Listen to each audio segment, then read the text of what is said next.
Good morning. Thank you very much, everybody, for coming to this quite staggeringly early session. You television people start at a ridiculous hour. I've been performing on the Fringe, and luckily I was able to fit this in before I go to bed. So it's a delight to be here. My name's Marcus Brigstock, and welcome to Boxing Clever. I should say, if you're sitting over there and you can't see that screen, you might be well advised to move over here. Most of what's on there will be shown on there, but you'll get a better view from over here. My responsibility today is to introduce to you 4 advocates for new innovations in interactive, connected, and second screen TV. And I am sitting very much in the interested punter's chair. I have no knowledge of these things. I have no special interest in them, just an interest in television, both as a performer and presenter and as an avid consumer. What I will say is whichever of these products seems most innovative and interesting, I will allow them to give me a free version of it to keep. So that's what they're playing for today. I'd like to introduce you to our 4 advocates. From Microsoft, Josh Atkins; from ZBox, Anthony Rose; from YouView, Tricia Clark; and from Google TV, Suvir Kotari. The format will be that each of them has 12 minutes to talk to us about their particular innovation, and I'll give them a 10-minute warning and then stop them at 12 minutes, and there will be time for questions at the end, and I may interrupt with punters' questions during, but I'll try not to sound thick. So to go first, ladies and gentlemen, would you please welcome from Microsoft Xbox Connect, Josh Atkins. Can you guys hear me okay? Okay, good. You can turn it down just for a minute. I'll talk for just a second. So first of all, it's a complete honor to be here. This is my first time at the Edinburgh TV Festival. It's been an amazing day so far, and I hope today will be equally mind-blowing. It's also an honor to be here with this esteemed panel. I've been sort of watching them set up this morning, and the technology that you guys are going to see today is actually truly remarkable, and I think shows what's possible when you have a connected TV. The term connected TV, though, is kind of interesting because we talk a lot about it, and it means what? It means my TV is connected to something. It means I get internet TV and IPTV and content servicing and connected ads and all these fancy things. Like if I go to the market, I'll come home and Nigella will know what I bought and she can show me what I need to cook and all that exciting stuff. I'm actually not here to talk about any of that. I'm actually here to appeal to you as content creators and as, I'll be out on a limb and say as dreamers and people who actually make amazing experiences. About a year ago, you can turn this up now. About a year ago, we started a project as Microsoft with Sesame Workshop in New York City. And the project was aimed at reinventing children's television using the miracle of modern technology that is Kinect. Can I get, I'm a horrible American, so I demand audience participation. Can I get a hand for anybody who's ever heard of a Kinect? That's pretty good, okay. It's a really, really amazing camera that can see me and see what I'm doing. And we use Kinect to integrate kids into the show. Now, the way we do that might as well be magic. It's sometimes magic to me when I work with our programmers. But what it's allowed us to do is basically explore a lot of different ways that technology allows any audience, whether they be 2 years old or 25 years old, to participate with a show. And can you turn up a little bit? I'm going to show you some ways we do that. In order to do that, I have to take my shirt off, which I know is exciting for everybody. Especially exciting for me. Because I need Elmo. Mira says the letter of the day is H. Now, you can see I'm actually in the show. I'm blown out by the light on the stage. Hat begins with the letter H. A tip of the hat to you, Mira. Oh, awesome. Ooh, and a tip of the hat to you as well. Hey, you look pretty cool. I think I'm going to dress like you. But first, you have to stand in front of a mirror. Go for it. Stand so you can see yourself. Yeah! Hey, I can see you in mirror. Now watch what happens. And you're looking and pretend you're 4 years old. To the cooler closet. Woo! Space suit, rock hat. Hey, mine. Oh, found it. Woo! Hey, twins. My shirt has the same color as yours. Now, kids are blown away when this happens, right? Because it's an immediate connection between them and the show, unlike anything they've ever seen before. All right, Mirror, let's get moving. The move of the day is throw. Check it out. Now you throw. Again, a magic moment for kids. Throw. Hey, do I hear coconuts? So I'm going to show you a little bit more, I think I do. and then I'm going to jump to a different segment. Ready to throw. Now, this is clearly all rendered. What you're about to see is not. This is all filmed in front of a green screen at the Sesame set with the real puppeteers and the real puppets. Oh boy, that banana. Tasty. Yeah. Wow. New bakery on Sesame Street. Me got to check it out. And I love Cookie Monster. I always feel upstaged, though. Boy, oh boy, I must deliver this box of 5 coconuts to Hooper's store right away.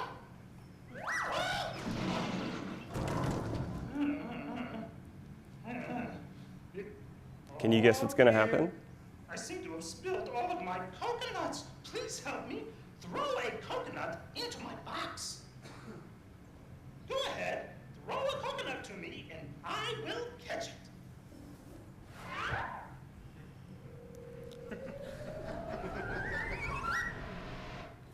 OK. Well, we'll let him finish on that. Now I have 1 coconut in the box. Given the fact that we only have 12 minutes, I am actually going to sort of jump around a bit. This isn't a game. We are game people. I'm a game person. I've made video games up until this product. It's actually a TV show. So what makes it very different than a game is I don't have to participate. I could sit on the couch and watch. It makes Grover sad. Please throw me a coconut. What that? Coconut. Did somebody lose a coconut? Yes, me, Cookie Monster. Oh, yeah. What do you want me to do? In the box. Okay. From downtown. OK. So I'm going to jump ahead. I'm going to show you something else. And you actually, again, have to participate this time because it gives you an idea of the power of it. The next segment I want to show you is, again, true interactive TV, interactive video. The thing that is really amazing about it is actually this all streams as well. This is coming down off the internet.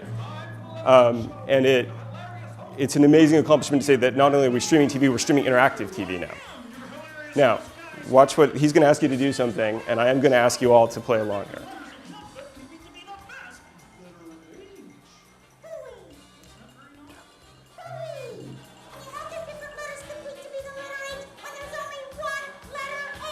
Good question. It's up to you to decide which letter is the best letter H. So clap when you see the letter H. Here comes our very first letter.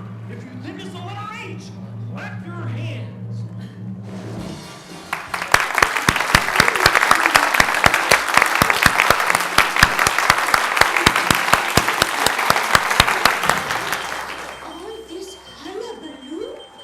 So again, you can imagine what happens at home with kids when they can participate with this. And it's not that difficult to do. I mean, we're very proud of the technology we created, but you as TV people, I promise you, we're going to be rolling this tech out for you to blow people's minds with any kind of show you want to create. It's time for the next letter. So here, you want to clap for this one too, or should we see what happens if you don't? Is this the letter H?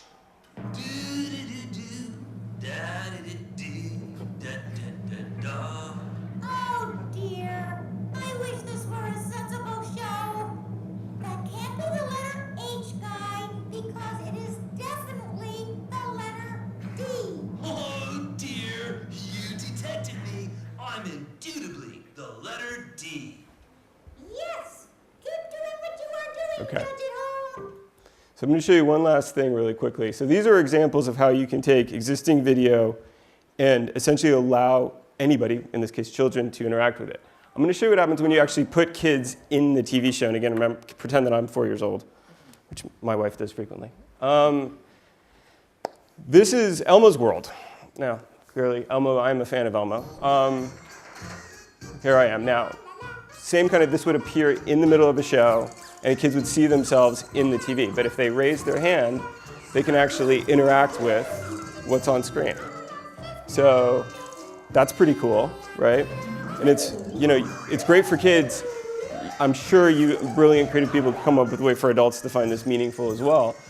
But what makes it really unique and interesting is the fact that what's happening in Elmo's world there in the bottom right corner is what's going to happen in this auditorium. So if you watch. See you, and so is Dorothy. Say hello, Dorothy. Guess what I was thinking about today?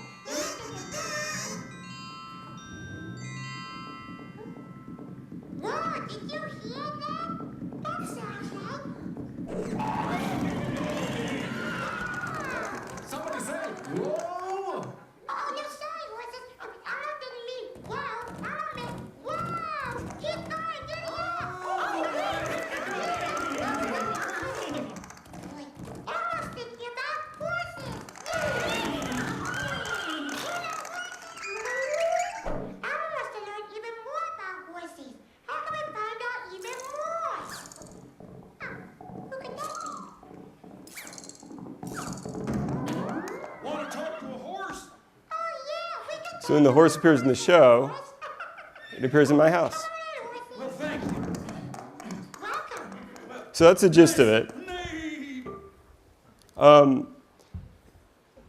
The thing you should take away from this, among many, I think, in terms of what's possible, is that no longer are you simply limited to create a show that the audience participates with by sitting back in the couch, which is a great thing. I love doing that.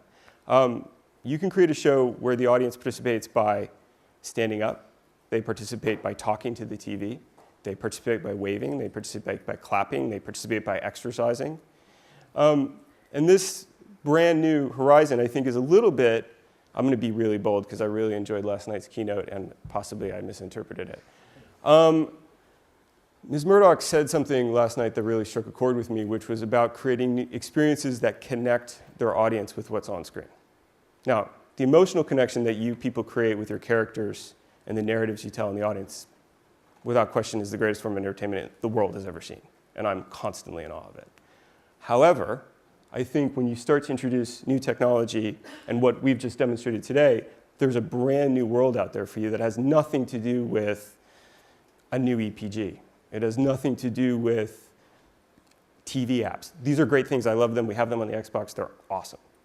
But there is a whole new way for you to reach your audience and engage your audience. And if you're interested, please come talk to me afterward because we can explain to you how we're rolling this system out for those of you who are dreaming of creating something brand new. So thank you very much. And I'm going to put my shirt back. Thank you. It's fascinating, and I want to play, so that's good. Yeah. So how can traditional TV producers get in on what you're doing there? I mean, obviously that's educational children's programming, but do you have Sure. in mind what, you know, adult content, by adult content I should probably I know. specify. Let's say I won't say that so. the thought had dawned on us at one time or another. Anyway, the fact of the matter is, I think you can. I'll give you two words that come to mind immediately, which is game show. Right. Right. So, and what we've done with Connect is great, and I think it's definitely a wave and a direction to go. It's not the only direction to go. It's the idea of saying, okay, I'm going to say something that's going to sound kind of techie, but I think it'll make sense. When you think about metadata coming down with a TV show, what is integrated and kind of tied to that TV show can be put anywhere, and I'm sure other people today are going to talk about that. And it can be used to inform what the show's about, but it could also be used to allow people to interact with the show. So you could imagine a situation where you're playing on a tablet device of a named manufacturer, and a question comes down, and you can just click on it and play along. Those kinds of experiences, really basic for an adult. I'm sure I'm not the first person to have ever suggested it, but it's this is an extreme example of that kind of idea. Yeah. And are you effectively encouraging TV producers to make content that will work whether you participate in it or not? Yeah, and can you see where that potentially is problematic? I mean, I found myself watching that wondering, well, what happens if you've got passive kids? They sit on the couch and the show plays on. Right. If actually, in this particular example, if I sat down, what would happen is the TV would get big and it would just play out like Elmo's World full screen. Okay. If I stood back up, the TV shrinks back down.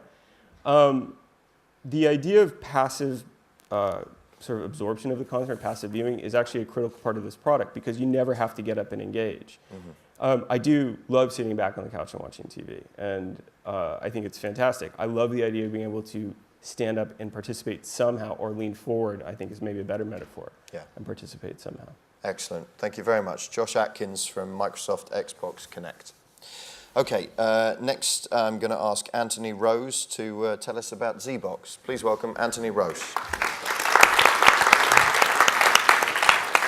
Good morning. It's hard to top the Cookie Monster. So I spent some time at the Fringe yesterday, which leaves me, I'm not quite sure when I stand up here whether it's meant to be, comedy or a serious presentation. But I think two things jump out from the Fringe. One of them is about content discovery, and the other is about interaction. The first thing, it's impossible to figure out what to watch. There's so much stuff. What you really need is some trusted authority, some application, perhaps a human to go, this is a really great show to watch. Otherwise, you look at this catalog and there are literally thousands of things in it. And the same applies to television going forward. The second thing is, particularly at some of that, maybe that one late night Fringe when I went to the other night, is that it really challenges the notion of just passive audience and active presenter. Why is television the way it is? It didn't have to be that way. Once upon a time, storytelling was interactive. People spoke to the audience fed back. But now we all sit down and veg in front of our TV. But as you've seen, I don't think it has to be that way. I think there's a rise of what I call Veg 2.0. Can you interact? But the interactivity is going to take stages to develop. Today, people make programs and they sell them to broadcasters, and broadcasters broadcast those programs. But along come cool new tech manufacturers, app makers to try and change that. So this world is changing, and I think what I'm going to talk about is ZBox, and I'm going to talk about the rise of the second screen. And that's you sitting in front of your TV with an iPad, iPhone, smartphone, and so on, and instead of just passively watching, you may be passively watching, but when you see something on TV you're interested in, you can click. You can get a tweet stream, you can find what your friends are watching, you can get recommendations. So we know already from research that about 80% of people, when they watch TV, they'll routinely have a smartphone in front of them. Sometimes they'll be checking email, but often they'll be Facebooking and tweeting and so on. And it's quite hard work to do something that's synchronized with the TV, that's low work with today's technology. But that's rapidly changing, and new applications, so-called second screen applications, try and synchronize with the TV. And those are taking various forms. Sometimes the broadcaster will make a second screen app for its channels. Sometimes a program maker will make one for its programs. And I think you can think about a programmer-created second screen application as being kind of what you see here in a light version. Because the reality is most programs aren't going to change tomorrow to create this new interactivity built into the program. There's a limited audience right now. In the future, imagine that all TV program is to some extent interactive. But what second screen applications are going to do, it's going to allow a program maker to create a program using traditional means, but to provide an additional audience engagement, whether it's to use social to drive more interactivity, or whether it's to drive people to tell their friends about it. So instead of being hypothetical, let me show you what I've been doing with ZBox. So it's a free app, so Marcus, you can have it for free. Available in the UK, we launch in the US and in Australia in the next 30 to 45 days, which is hugely exciting. We're based in London, and I'm getting mixed messages over here. Okay, cool.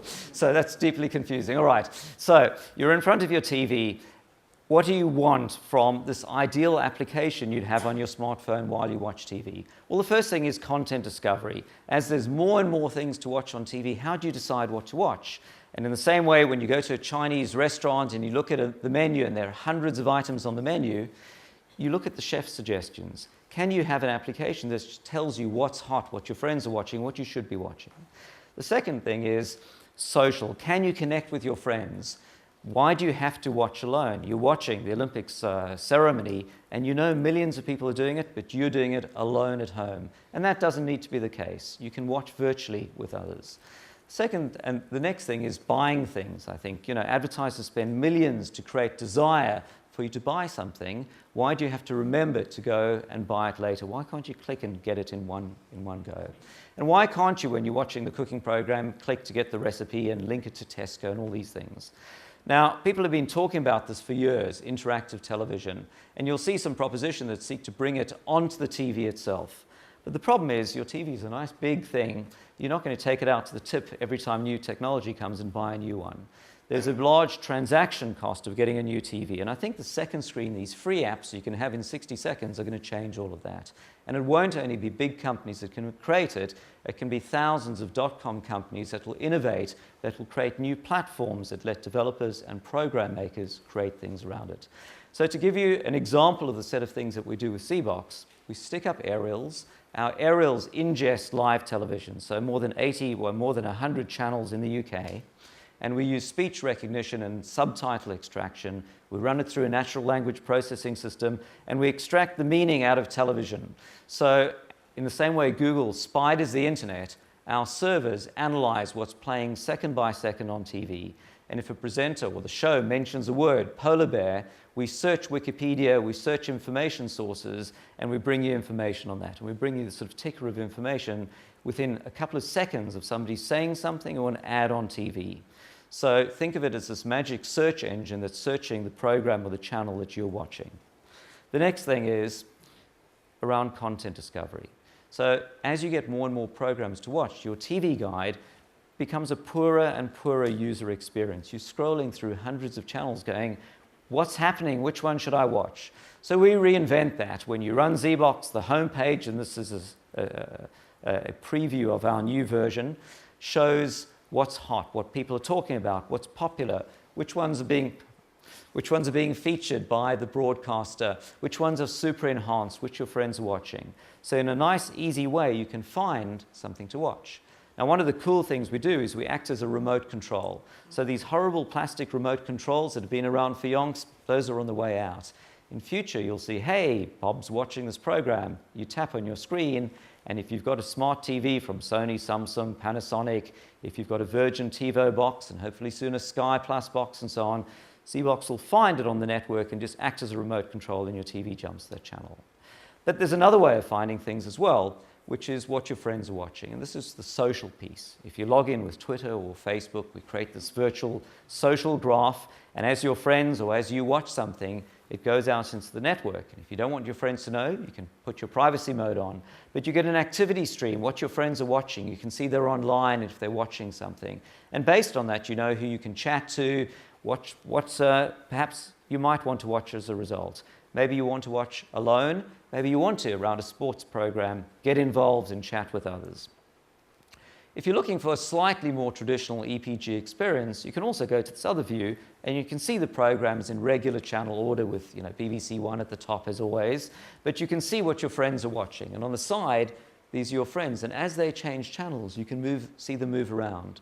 We also look at what everyone's watching to make this orange bar chart, and the orange bar chart shows the total popularity. So it's kind of the new version of Barb, I guess, but done real time. And you can now say at the top, show me the most popular program on TV right now, or the one with the most buzz, because I want to watch either alone or I want to interact. So, once upon a time when you watch TV, you had to be in front of your telly, otherwise you missed it. And then PVRs got invented, and you could book to watch. But when you book to watch, you're booking alone. And in the future, when you book, it will say, who would you like to watch with? Television doesn't have to be that solo activity anymore. Of course, it can be, but it needn't. And that's the thing that ZBox will provide. The next thing is that celebrities. Now, celebrities, broadcasters love them and maybe not so much. Talent likes to create their own Twitter following. They like to drive things themselves. And ZBox is a great outlet for that because we follow about 1,000 media celebrities. I'm not sure if we're following Marcus at the moment. He needs to tweet more, really. And if they tweet about a program that they're watching, they don't need to be in ZBox at the time. We put them on your virtual couch. And so there, I'm not personally a friend of Richard Hammond, but I can see that he's watching Top Gear. And then I can click Watch with Richard. And when I do that, my TV will change channels. And importantly, ZBox takes me to the sort of program information for that program. And there I can see the regular program description. I get tweets on it. But importantly, on the right, I get this ticker of things that are being spoken about. And as Gwyneth Paltrow comes on the program and they say, "Welcome, Gwyneth Paltrow," you think I'm controlling this. Actually, this is sending an electric signal to a man up there who's in fact controlling and jumping around. So if this slides are jumping, it's an odd interaction system we've got here. Anyway, so if I click on Gwyneth Paltrow, for example, instantly our servers will find information on Gwyneth Paltrow, find ebooks, DVDs, songs, tweet streams, information from Wikipedia. So pretty much everything on TV becomes clickable. And instead of having to search in Google to find something, this information comes to you. Of course, you don't have to interact.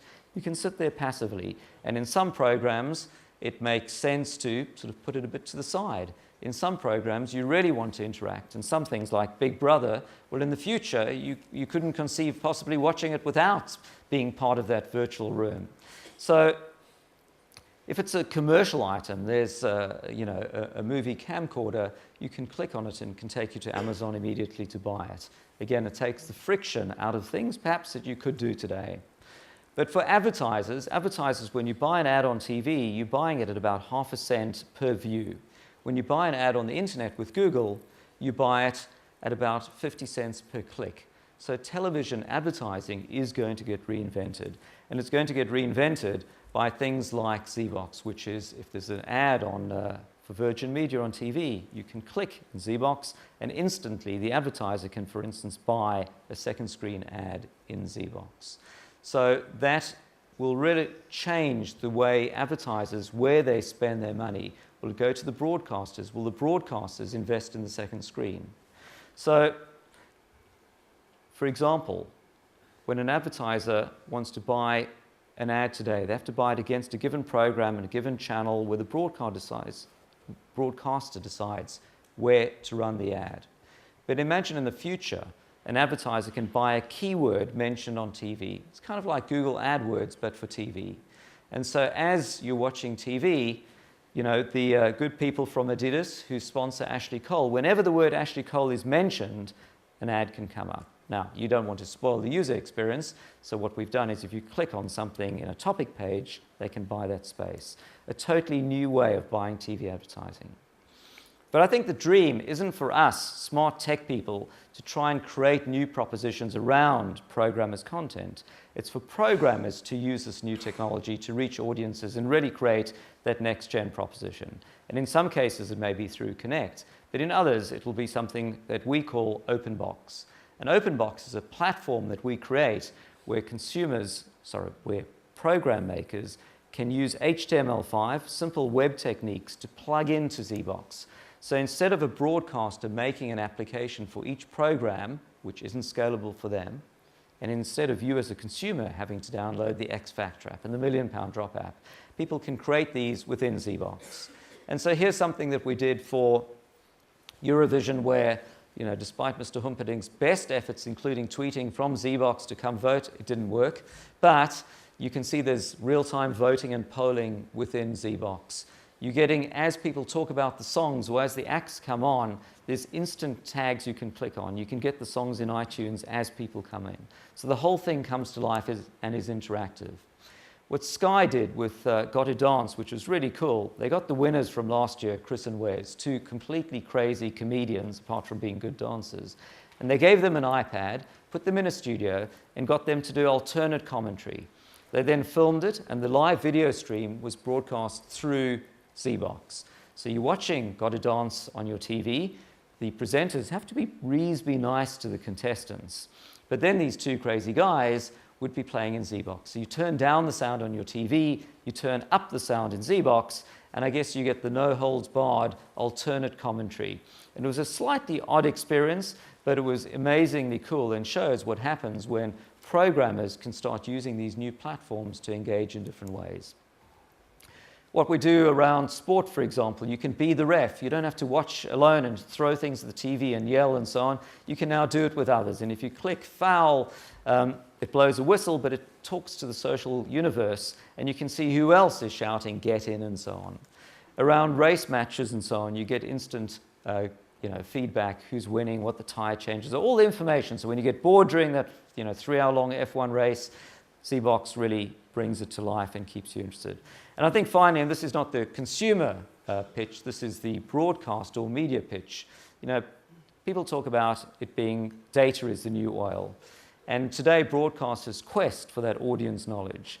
But imagine that through thousands, hundreds of thousands of people using an application, that measurement linked to Facebook and so on can be used to create unrivaled analytics in the future so that broadcasters can know second by second who's watching the program, where they came from, which program they went to. Did they leave during the ad break? At the top left, the little dips are people leaving during the ad break to go for something else.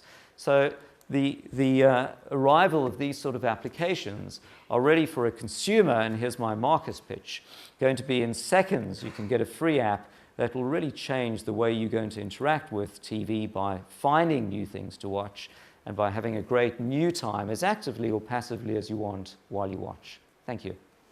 Thanks very much, Anthony. One of the things that interested me in particular was when you talked about the frictionless experience. Things that get mentioned come up on ZBox, and with the click of a button, I can buy it. I can do that now without somebody deciding which of the things mentioned are the things that they want to sell to me. I can already do that. So where's the advantage in ZBox? The advantage, well, firstly, I think it's all about making things frictionless. So clearly an advertiser is spending a lot of money on TV trying to create the desire. There are quite a few steps today between creating that desire and satisfying it. And I guess we make that a lot shorter. But I think, imagine you watching, in fact, one of my favorite programs, I've never seen Star Wars, and someone talks about Star Wars, and there you're thinking, I can go get that DVD, where would I go do it? But if the Star Wars DVD link happened to come up at that point, that's a lot easier. So it's really, if you know you want something, then Google search is a brilliant idea. If you don't yet know what you want, or the design needs to be created, then platforms that bring that to you more easily are very helpful. Yeah. And is there any way I could convince you not to put viewing figures next to a program? Because, I make some pretty niche stuff. What we do is, in fact, we normalize it. So we show sort of the viewing trend within the program, but we don't compare them. Well, actually, sort of overall we do. Yeah. But that's interesting is, for a broadcaster, how things will get mixed up in the future. Because today a broadcaster's prominence is largely based on their position in the EPG, when they got their TV license back in the 60s. But does it have to be that way? As new distribution takes place online, why should online ones be seen as a different way to broadcast? And this really presents a new way to decide what do you want to watch, just because it happens to be on a low channel and gets... Excellent. Okay, Anthony Rose from ZBox. Thank you very much indeed. To speak next, please welcome from UView, Tristia Clark.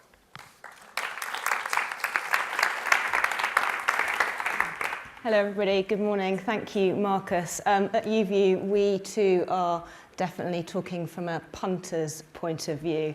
I think it's probably fair to say UView is a little bit of a best-kept secret, long in coming. Mark Thompson is talking today in Broadcast Magazine about exactly that. But I think, like iPlayer, definitely worth waiting for. So just lots of you, I think, will have been involved. Anthony, intimately involved in the early days. But just as a recap, UView is a venture between BBC, Channel 4, Channel 5, ITV, and interestingly for distribution, also 50% of the broadband market with BT and with TalkTalk, which represents around 10 million broadband users. And really what it is a very simple aggregation of content, on-demand content, enormous wealth of content for people to interact very, very easily. And I think it was interesting, Liz Murdoch last night talking about the fact people don't fall in love with technology, people love TV, and what YouView is trying to do is to really point that out to consumers. As Anthony's, we've been hearing from Anthony, there's a wealth of stuff out there, but how do you choose and decide what you can do? I'm going to show you quickly a skip through YouView. If we go first to the guide, and you can see, you know, again, for the majority of people that love TV, simplicity and familiarity in the EPG, very, very important. So left-hand side, the channels, right-hand side, the content. Very useful and very sort of simple, intuitive dateline there along the top. EPG going back 7 days. I'll just show you that. Go back to Sunday. See what we can find.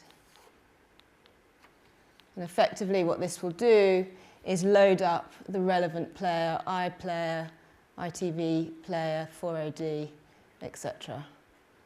What do we feel like watching? Escape to the Country?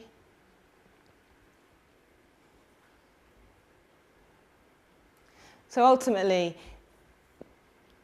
the 7-day EPG allows you to, instead of just go to an iPlayer on your internet or your smartphone and then to 4OD and then to ITV player, to have it all together in one place. There we are, loading up the iPlayer on IPTV.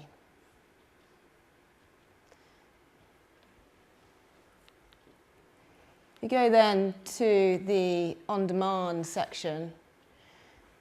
Again, the interesting thing here isn't just the 7-day catch-up, it's the wealth of content. So currently the box has 100 different channels. There are 20,000 different radio and TV programs, around 10,000 each, 50% of each. And I'll just show you if we can dial up the 4OD.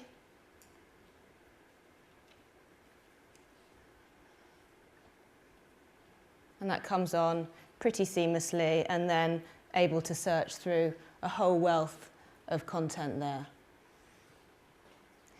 I think the other quite interesting thing around IPTV is that in the UK we're woefully underrepresented, and actually, you know, just over 1% of UK penetration in IPTV. And if we look at, you know, our European colleagues, France with Iliad at 19%, clearly this is the start of something quite interesting. So if you look at, again, on demand, can search by film, radio, adult, TV, and then the players themselves. I'll then go to recordings. So the box has a simple PVR, 500 gigs, so good storage, good memory, all the things you would expect, ability to watch while you record, some recordings there, and then just boots up as you would expect.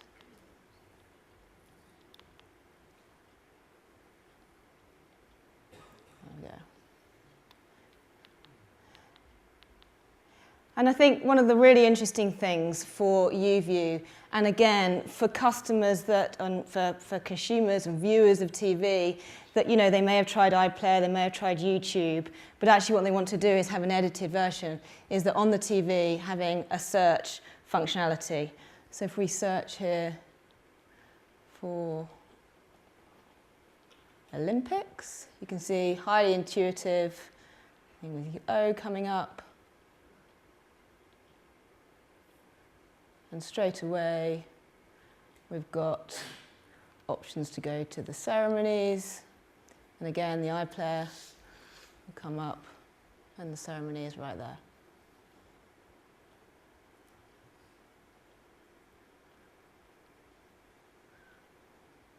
And there we are. So just a very simple, easy way to load up the players and give accessibility.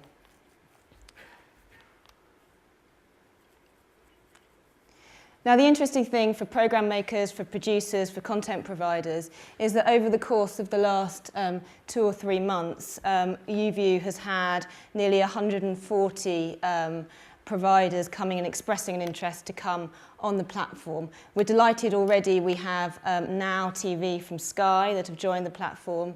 We have Scottish TV joining in a week or so, and then Milkshake from 5 is also coming online. So it's quite a sort of interesting, new, innovative way forward, extremely accessible. The other thing is, of course, the distribution. These sorts of things only will have prominence with scale. So in terms of proposition, there is no subscription to pay for customers. Through BT and through TalkTalk, heavily subsidised boxes, so that really scale can come to the market in IPTV for the first time really very quickly. What else would people like to watch? So if we go to, for example, let's do Peep Show. There we go, up to that. And you can see there, huge wealth of content catalogue, 42 episodes and 7 series of Peep Show. They're available to watch.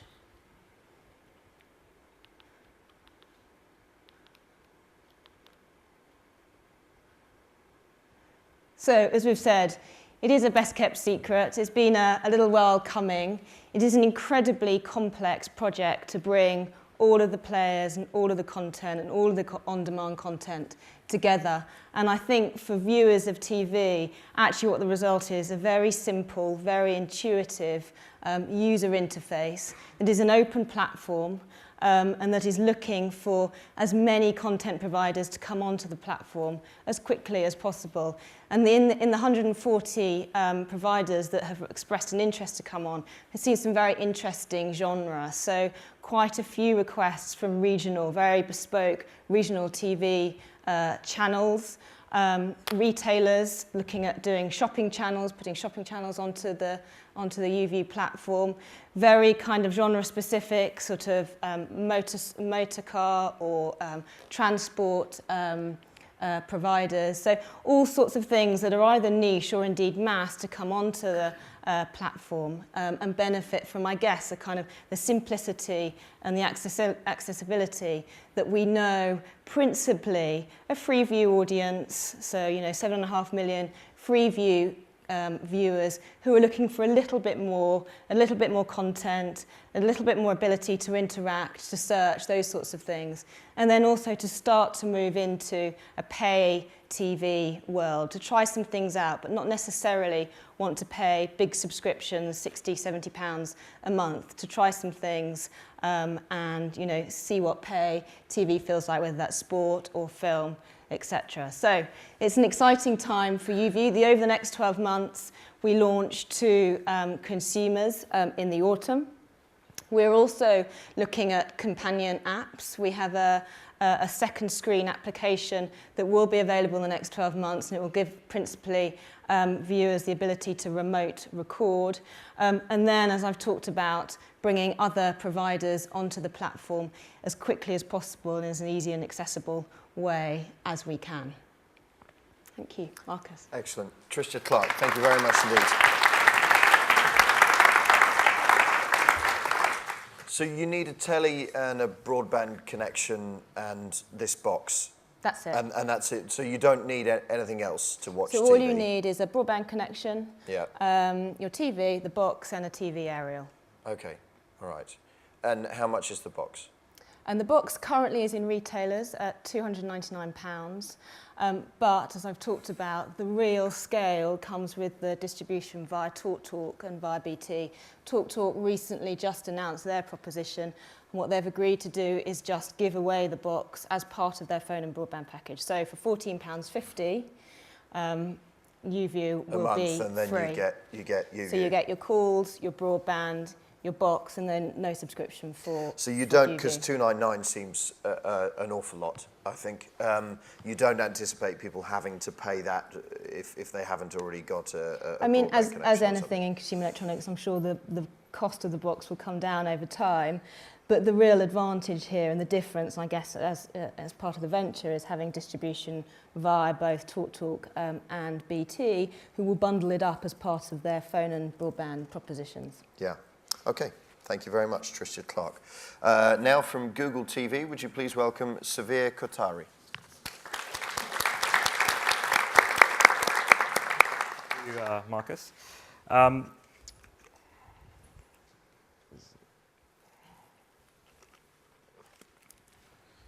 Sorry, I'll just get this set up.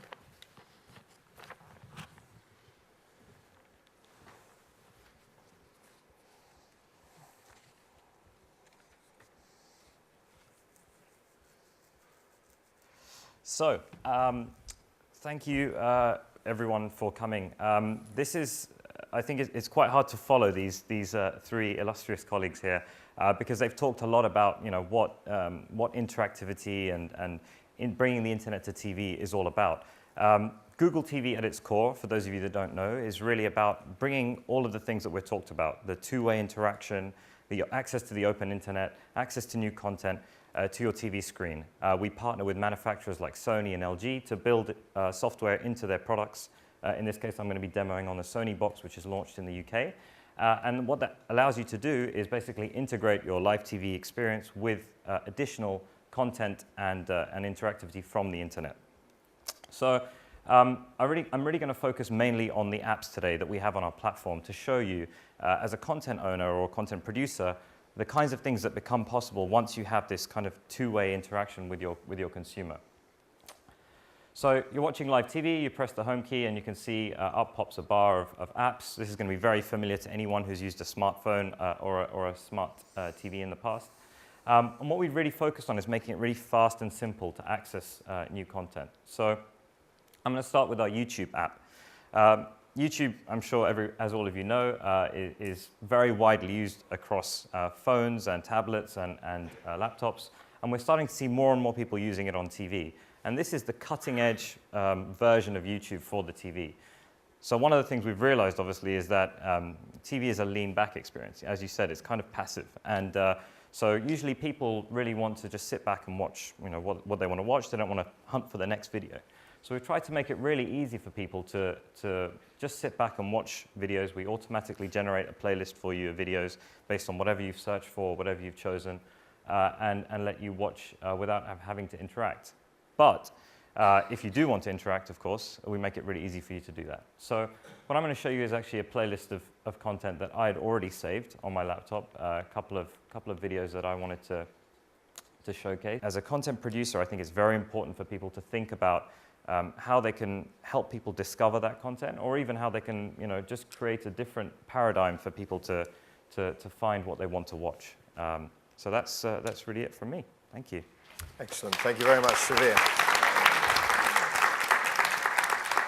So as a punter, what does a person need for Google TV? Do you need to buy a box, or is this, you talked about it being inbuilt into the Sony system, that's what you're using there? So I demoed today on a box which is launched in the UK, so you can buy that box, but we're working with manufacturers to build it into TVs, to build it into Blu-ray players, so it'll just come with whatever device you buy in the house and work with your existing Virgin, Sky, Freeview connection, so you can integrate it with your live TV. And what do you need television, content providers to do in order to sort of link up with what you're offering? Well, we have a full browser, so there's a full Google Chrome browser. So if you just if you have a website already, then your content's going to be accessible from day one. Or you can build an application. I mean more in terms of content for program makers. What sort of things do they need to be looking at to for what you're providing to optimize that experience? I think it's just a question of thinking about, how can you make your content more interactive? How can you, engage with the audience at the same time maintaining that this is on a TV, so everyone needs to be in a slightly more passive mode. So I think it's just, I think we've all talked about this. Bringing the internet to TV really allows you to have that kind of two-way conversation and bring new content to the big screen. Excellent. Okay, thank you very much, Severe. We've got time for a few questions from the audience, if anybody has any. Yes, we'll start with that gentleman there. I think they're going to rush a microphone over to you. Hello, Tim Wellage from Red Bee. It's a question for Anthony. Is there a danger that the ZBox proxy measure for program popularity, i.e. online buzz, favours content which is more likely to polarise, or people who are just a bit more shouty? So we do two measures of popularity. One of them is the audience as measured by people on that program in ZBox, and the other one is through buzz from Twitter. And it's interesting to compare and contrast. So you might have, BBC Natural History Unit program, which has got lots of viewing but not so much shouting. And then you might take X Factor, or you might take Geordie Shore, for example, which overall doesn't have that much viewing, but has a huge amount of social. So for the geeks, we can compare and contrast, but actually we let you sort by buzz or popularity, and not really conflating both, because I think they are different viewing experiences. Thank you. Yes, there's another question, if you could pass the mic back. Olivier from Pogo Films. I've got a question about, as a producer, the cost to put it onto those platforms, and also the revenue that we can get from those platforms. Because generally, broadcasters can pay for this, but as independent producers, it's very hard to access these platforms because of costs. So I'll answer from a UV point of view. We want to make it as accessible as we possibly can, from big scale providers like Sky, right down to community organisations and charities. And over the course of the next few months, we'll be issuing a rate card for that. We also want to make the process of onboarding as quick as possible. In terms of monetisation, lots of opportunities, more integrated sponsorship, product placement, those sorts of things. Obviously, when you boot up the ITV or 4OD players, adverts are integrated within the programming, ability to pause, fast forward, and also through those. So what we're trying to do is make it as easy as possible, and already, as I mentioned, the 140 expressions of interest have shown us that that's the case.